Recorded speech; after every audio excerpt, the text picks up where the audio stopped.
Dad pleaded. Your brother's tuition is past due. Please just this once.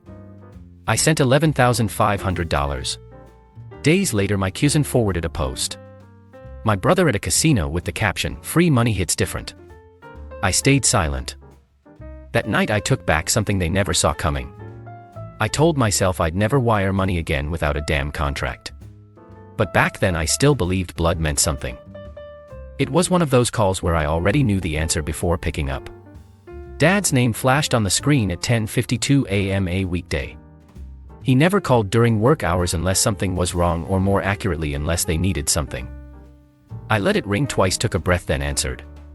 He didn't waste time. Said it was urgent. Brandon's tuition was overdue. The school had apparently sent final notices. They're going to drop him, Monica. He's this close to graduating. One more semester. Just this once.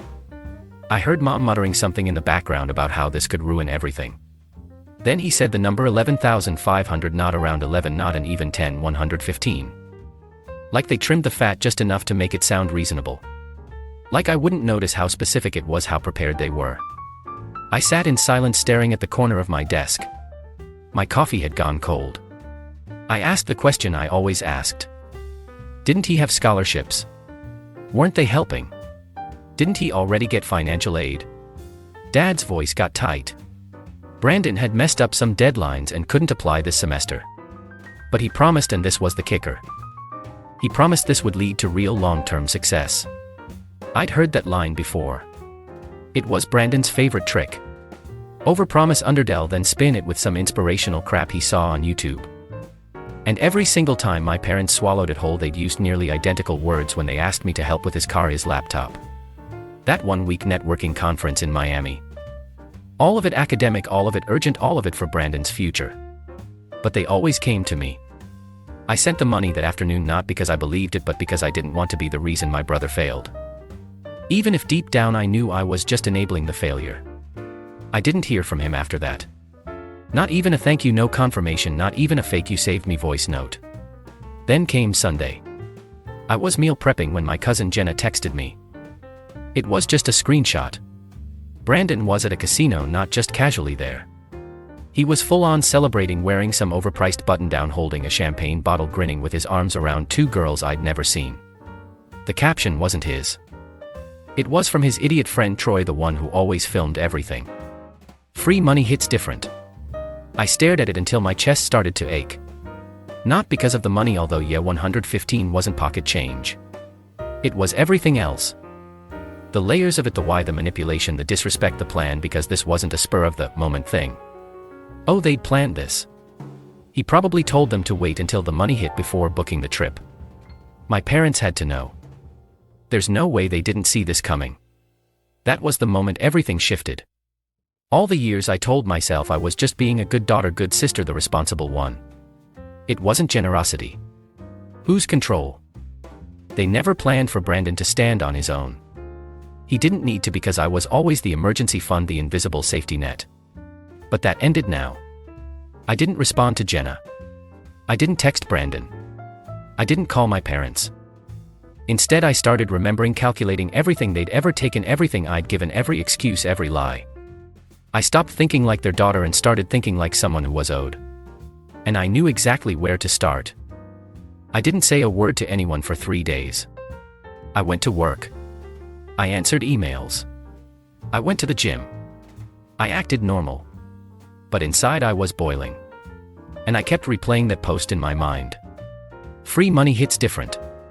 What really got me wasn't even Brandon. He was a lost cause. Who's my parents? Because I realized they weren't tricked by him. They were with him. They'd always been. They didn't accidentally forget to tell me the truth. They willingly covered for him. Helped him. Why? Because they honestly believed that if I just gave a little more, one day he'd finally make it and pay everyone back. They never once asked what that making it looked like. They just trusted he'd find a way eventually. He was their investment. And I was the ATM keeping that investment alive. I opened my old email threads with Mom. I found one from a year ago when they begged for $2,000 for textbooks and dorm fees. I remembered feeling suspicious back then but still sent it. And now scrolling through their history of requests, it all started to look like installments. Not help, not emergencies, just scheduled withdrawals. The more I thought about it, the more furious I got. They never treated me like a daughter, just a backup plan. And Brandon, he knew exactly how to play it. He'd always been charming. Even as a kid, he could get out of anything with a smile and a few fake tears. Meanwhile, I was the strong one, the reliable one. Translation: the one they could lean on and forget about.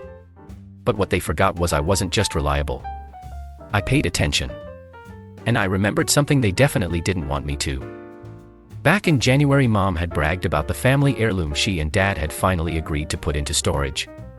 Her grandmother's vintage jewelry set, supposedly valued at around 20 grand. Her words, they kept it in this little lockbox in their bedroom closet. She made a whole production about how it was going to be kept safe for Brandon's future wedding and that it was the family's legacy. That was the moment something in my brain clicked, because if they were fine with watching me lose thousands over fake tuition payments, then they didn't deserve to keep something I would have been trusted with had I been born the golden child. It wasn't just about revenge. It was about balance. So I started planning carefully, quietly. I drove over there on Saturday like nothing was wrong. I told them I'd bring some groceries, maybe help around the house. They didn't suspect a thing. Mom even made coffee. Dad went outside to water the stupid lemon tree he always bragged about. Brandon wasn't there, which was perfect. I waited until Mom went to the laundry room and walked straight to their bedroom like I was getting paper towels. Closet was unlocked. Bottom shelf exactly where she said it was. I didn't take the whole box. I wasn't stupid. I took 3 pieces from the set. Just enough for them to panic later, but not enough for them to notice immediately. The kind of missing pieces that would start a fight between them first. Let them suspect each other. Let the paranoia grow. I slid them into a bag of old sweaters I brought over to donate. Then I smiled, said goodbye, and left. They wouldn't even notice for a few days, maybe a week. But by the time they did, I'd already be 3 steps ahead. And it was only the beginning. They noticed 5 days later. It started with a text from Mom, one of those long rambling ones with no punctuation, full of panic but trying to sound casual, asking if I'd seen the jewelry box lately. If I remembered whether she'd loaned the bracelet to someone, maybe Aunt Lori, because she couldn't find it. I didn't answer. I just watched the dots appear, then disappear, then come back again. She was spiraling. By that night she called, left a voicemail saying they were doing a deep clean and hoping nothing got moved during the last holiday. Then she asked if I'd borrowed something from the box. Borrowed. That word alone made my jaw clench. I waited until the next morning to reply, just so she'd sweat a little longer. Then I texted back. I haven't been in your room in years. 1 sentence. No emojis. No. Hope you find it. No reassurance. She didn't reply, but I knew her well enough to picture exactly what was happening in that house. Dad defensive. Mom accusatory. Brandon probably ignoring them or pretending to help while secretly blaming them both. I imagined Dad checking the locks, then checking them again. Mom making a list of who had been in the house. Asking neighbors if they saw anything strange. Wondering if the cleaning lady stole it. Wondering if Brandon stole it. That was the goal. Confusion. Distrust. Let them eat each other. But I wasn't done yet. I still had one thing they didn't know. I'd had those pieces appraised quietly. The day after I took them, I found a guy through a coworker who dealt with vintage estate items. Turned out they were actually worth more than what Mom bragged about. Closer to $27,000 total. Just the 3 I took. Nearly 20 grand. The irony burned. They begged me for 115. Lied about school. Sent my brother on a champagne-soaked weekend. And now I had something in my possession they thought was safely locked away. But the real moment came 3 days later. Brandon called. I let it go to voicemail. Then he called again. And again. Finally I picked up, just to hear how he'd spin it. He sounded tense, tried to act chill, said there had been a weird situation at the house, that Mom was losing it, that Dad was looking into cameras. I let him talk, just listening. Then he asked almost jokingly if I'd seen or heard anything. I said, you think someone stole from you? He paused, then said, I mean not me, but yeah, maybe. You never know with people these days. That was rich. He kept talking, trying to feel me out, asking vague questions. Then he slid in a comment that made everything click. He said, "You know, it's just crazy timing, like right after everything with the tuition. Makes you wonder." That was it. He was trying to see if I had taken it.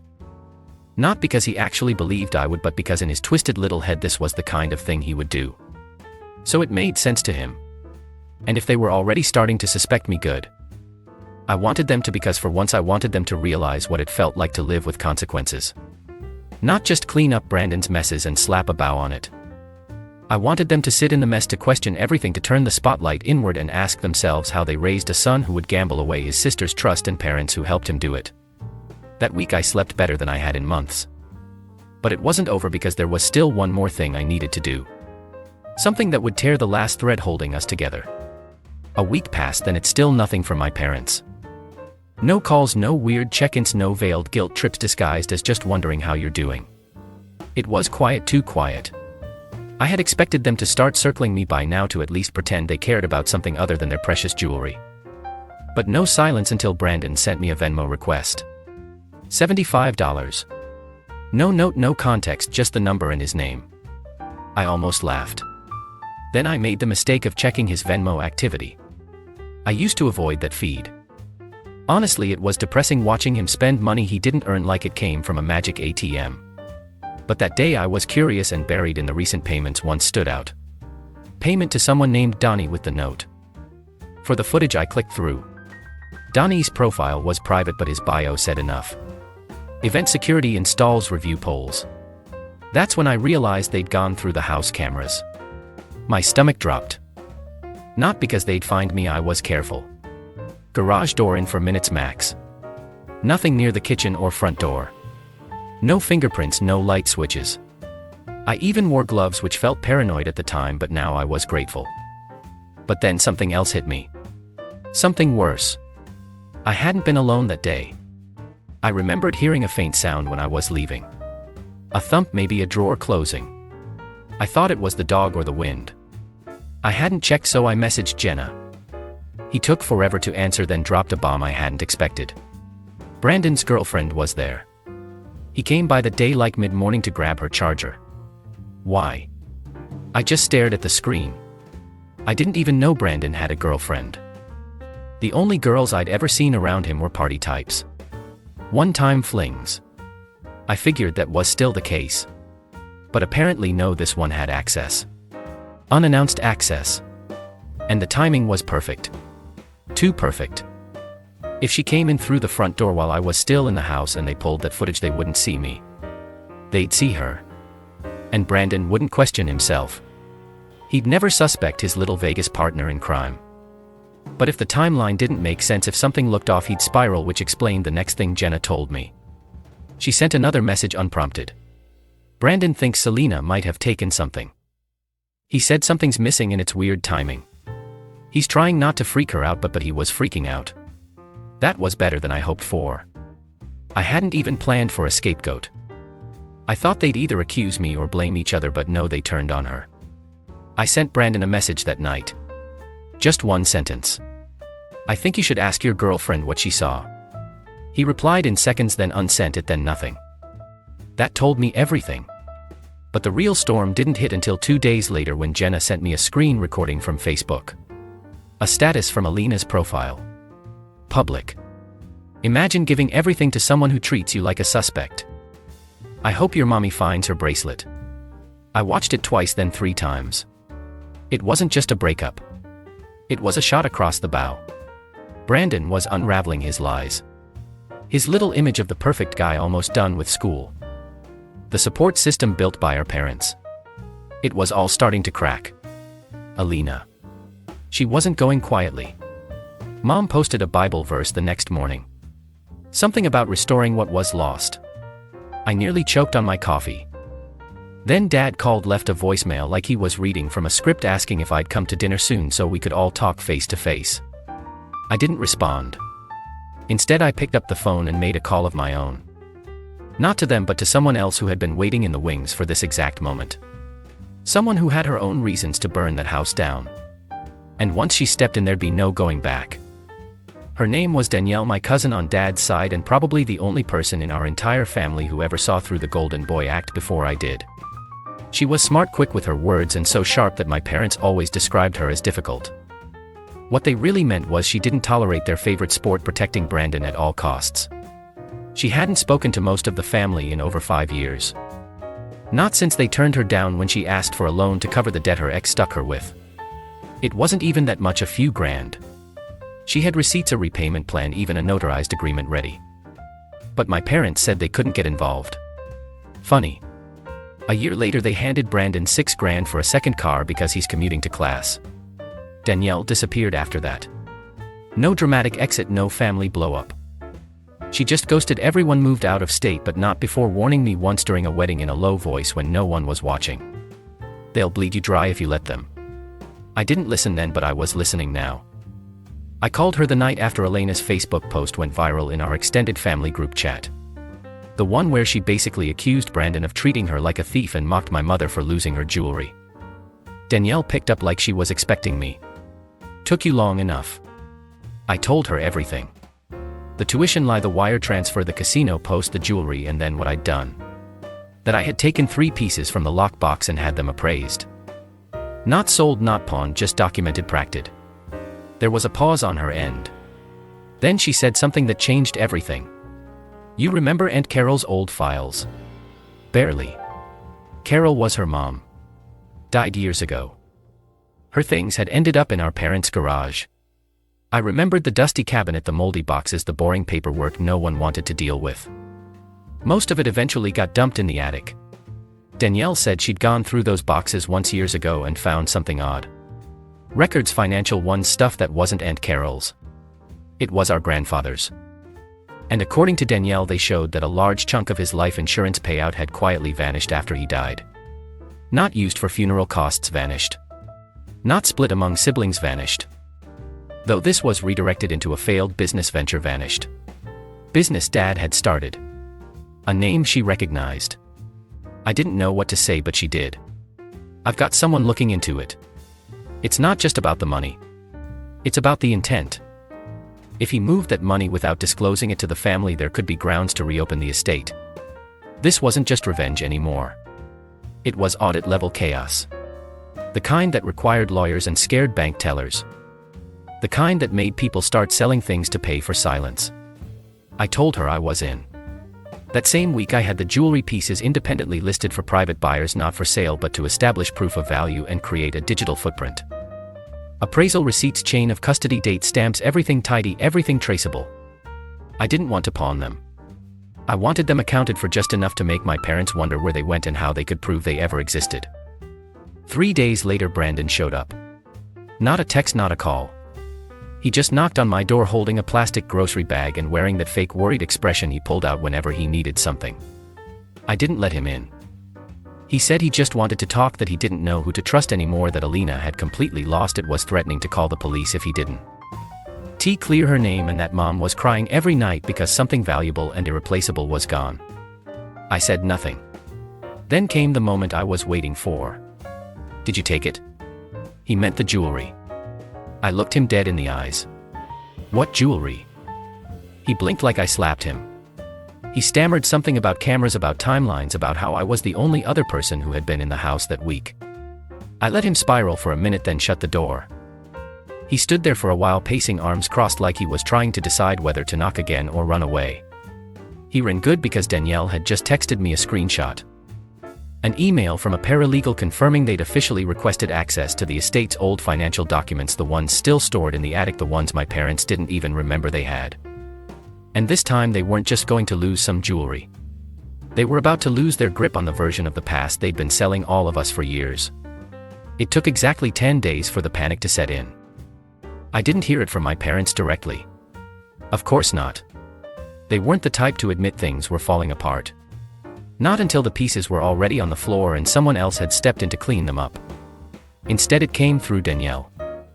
Late one evening she forwarded me an email from the estate lawyer. "We've received communication from Ronald M. expressing concern over the scope of the audit request and requesting to postpone formal review." Ronald M. was my father.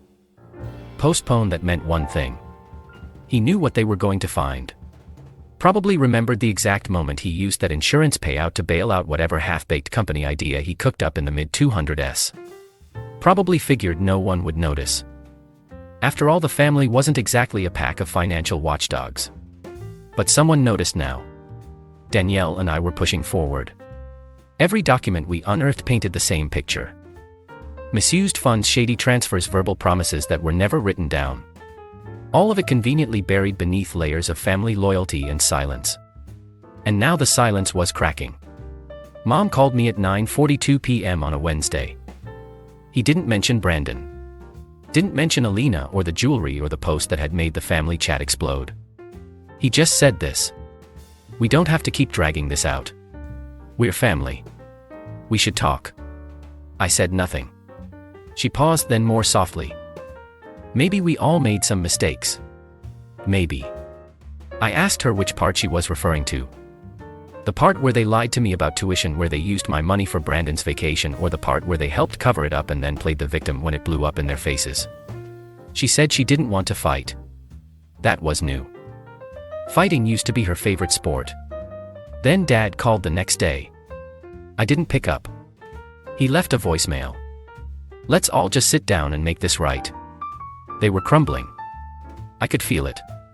Brandon stopped posting altogether. No Vegas, no gym selfies, no shallow motivational quotes. His profile went dark. Jenna later told me he'd moved back home just for a few months because Alina had officially dumped him and he couldn't keep up with his rent.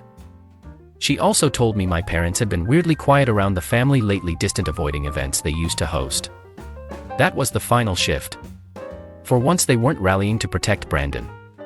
They were trying to contain him. The jewelry still with me. Untouched. Beautiful. Quietly insured now under my own policy. Not for revenge anymore. Not even out of spite. Just for balance. Danielle and I met for lunch in late August. First time in years. She hugged me and said, "You look lighter." I told her I felt it. She said Mom had tried to call her too. Same lying. "Let's talk. Let's not drag this out." But neither of us had anything left to say. The truth was out. The money was traced. The lies were in writing. And they had no one left to lie to. My parents wanted reconciliation, wanted peace. But they had spent years teaching us how to survive without their help. And we listened. So I let them sit in the silence they created. And this time I didn't feel guilty for walking.